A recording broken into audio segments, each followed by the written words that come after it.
Hello friends, আমি আবার আজকে একটা নতুন ভিডিও নিয়ে চলে এসেছি। আজকে তোমাদের শেখাবো কিভাবে ইংরেজিতে প্রশ্ন করা হয়। কথা বলতে গেলে কনভারসেশন করার সময় আমাদের কনভারসেশন বাড়ানোর জন্য প্রশ্ন করা অবশ্যই দরকার, এবং কিভাবে প্রশ্ন করব সেটাই আজকে শিখে নেব। চলো দেখা যাক। আমাদের ইন্টারোগেটিভ সেন্টেন্স বানানোর জন্য আমাদের স্ট্রাকচার হলো, প্রথমে আমাদের হেল্পিং ভার্ব লাগবে, ডু বা ডাজ, সাবজেক্ট এবং সাবজেক্টের সাথে ভার্বের ফার্স্ট ফর্ম আর অবজেক্ট। এবার ডু বা ডাজ কোথায় হয়? সাবজেক্টের উপর ডিপেন্ড করেই আমাদের হয় ডু বা ডাজ। ডু কোথায় হয়? আই, ইউ, উই, দে, সমস্ত প্লুরালের সাথে হয় ডু। হি, সি, নেম যেগুলো সিঙ্গুলারের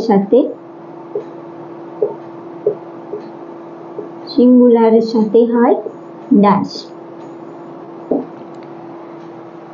যখন আমাদের subject I, you, we, they, my brothers, my sisters, my parents, my friends এরকম প্লুরাল থাকে তখন ডু ইউজ হয়।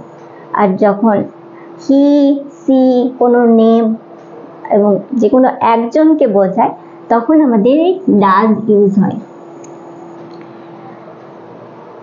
প্রথমে রয়েছে, তুমি কি রোজ স্কুলে যাও?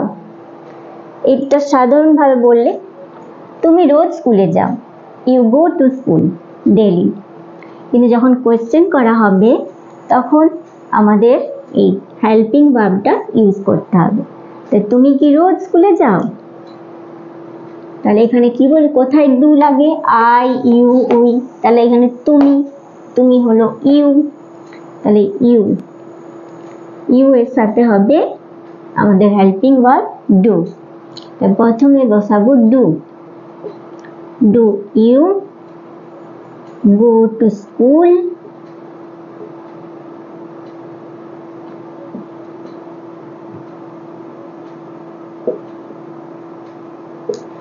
Do you go to school daily? তোমার বন্ধুরা কি ফুটবল খেলে?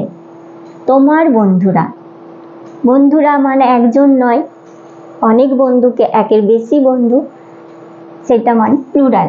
তো প্লুরাল মানে আমাদের ইউজ করতে হবে ডু। তাই তোমার বন্ধুরা কি ফুটবল খেলে? Do your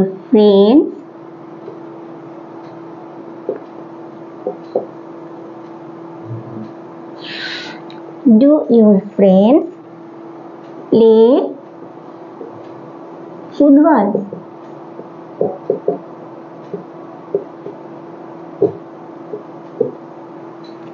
Do your friends play football? তোমার বন্ধুরা কি ফুটবল খেলে? তোমার মা কি তোমাকে মারে? তোমার মা, এখানে তোমার মা মানে একজনকে বলা হয়েছে, যে কোনো সিঙ্গুলারের সাথে হয় ডাজ। তাহলে এখানে তোমার মা, তাহলে আমরা এখানে ইউজ করব ডাজ। তোমার মা। Does your mother মারের ইংলিশ হলো bit. Does your mother beat you?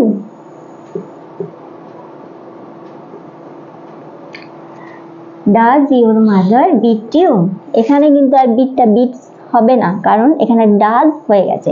যখনই আমাদের ডাজ ইউজ হয়ে যাবে তখন আমাদের ভার্বের ফার্স্ট ফর্মই হবে, তখন আর কোনো এস বা ইএস যোগ হবে না। এটা সবসময় মাথায় রাখতে হবে। তাহলে তোমার মা কি তোমাকে মারে? Does your mother beat you? তোমার মা, your mother তোমাকে, you, does your mother beat you? তোমার মা কি তোমাকে মারে? সে কি বাসন ধয়? সে, এখানে সে হি হতে পারে বা সি হতে পারে। এখানে হি সি নেম সিঙ্গুলারের সাথে ডাজ হয়, তাহলে আমরা কি ইউজ করবো এখানে, এখানে সি লিখলাম, তো she does she do dishes.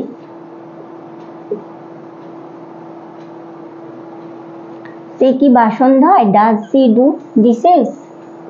Wash হয় কিন্তু এখন ডু ইউজ হয়, ডু ইউজ হচ্ছে ধোয়ার ক্ষেত্রে, তাই এখানে ডু ইউজ হলো। ডাজ সি ডু ডিসেস, এখানেও ডাজ হলো না কারণ এখানে ডাজ হয়েছে। একবার ডাজ ইউজ হয়ে গেলে যে কোনো থার্ড পারসন সিঙ্গুলার সাথে আর কোনো ভার্বের সাথে এস বা এস যোগ হবে না, এটা সবসময় মাথায় রাখতে হবে। তুমি কি নাচ শেখো, আবার তুমি, এখানে সাবজেক্ট আছে তুমি, তুমি ইউ হবে do,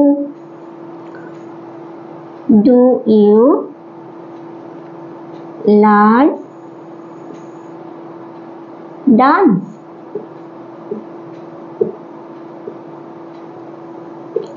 do you learn dance.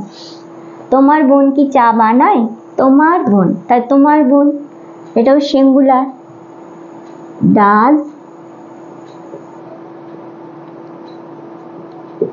does your sister,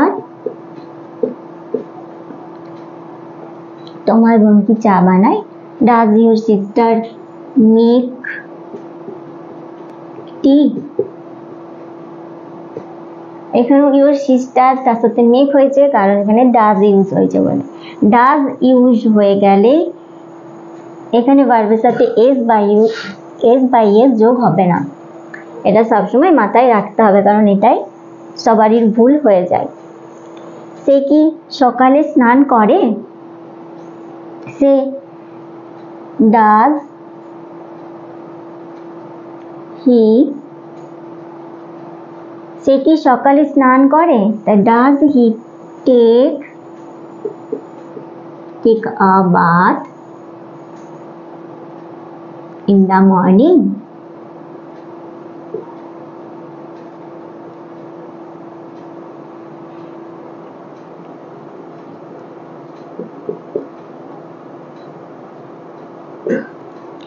Does he take a bath in the morning? এখানেও হি রয়েছে কিন্তু হি এর সাথে টেক ইউজ হয়েছে কারণ এখানে ডাজ আছে বলে।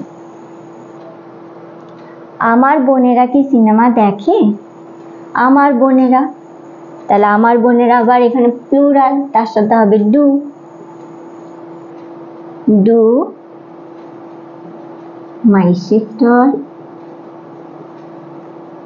Do my sisters, my sisters, এখানে সিস্টার্স আছে তাই জন্য এখানে ইউজ হয়েছে do, do my sister watch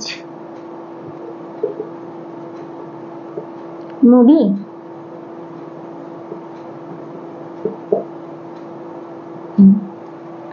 তুমি কি ইংরেজি শেখো, এখানে আছে তুমি, তুমি হলো ইউ,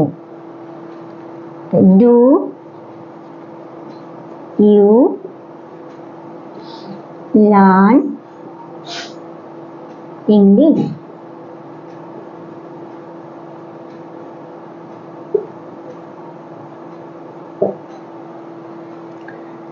তোমার বাবা কি তোমাকে বকে, তোমার বাবা, এটাও সিঙ্গুলার তাই জন্য হবে ডাজ, ডাজ ইউর ফাদার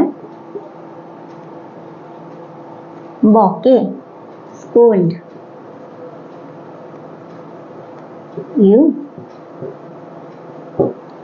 তোমার বাবা কি তোমাকে বকে, does your father scold you, এখানেও ডাজ হয়েছে বলে আর এটা স্কোল্ড হলো না, স্কোল্ড হয়েছে।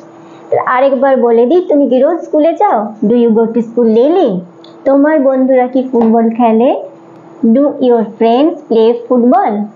তোমার মা কি তোমাকে মারে, does your mother beat you. সে কি বাসন ধোয়, ডাজ সি ডু ডিসেস। তুমি কি নাচ শেখো, ডু ইউ লার্ন ডান্স। তোমার বোন কি চা বানায়, does your sister make tea. সে কি সকালে স্নান করে? Does he take a bath in the morning? আমার বোনেরা কি সিনেমা দেখে? Do my sisters watch movie? তুমি কি ইংরেজি শেখো? Do you learn English? তোমার বাবা কি তোমাকে বকে? Does your father scold you? এইভাবে আমাদের প্রশ্ন করতে হয়। এটা সবসময় মনে রাখবে যে সাবজেক্টের উপরে ডিপেন্ড করে ডু বা ডাজ বসে। ওকে, তো যদি আমার ভিডিও ভালো লেগে থাকে তাহলে like, share and subscribe. Thanks for watching.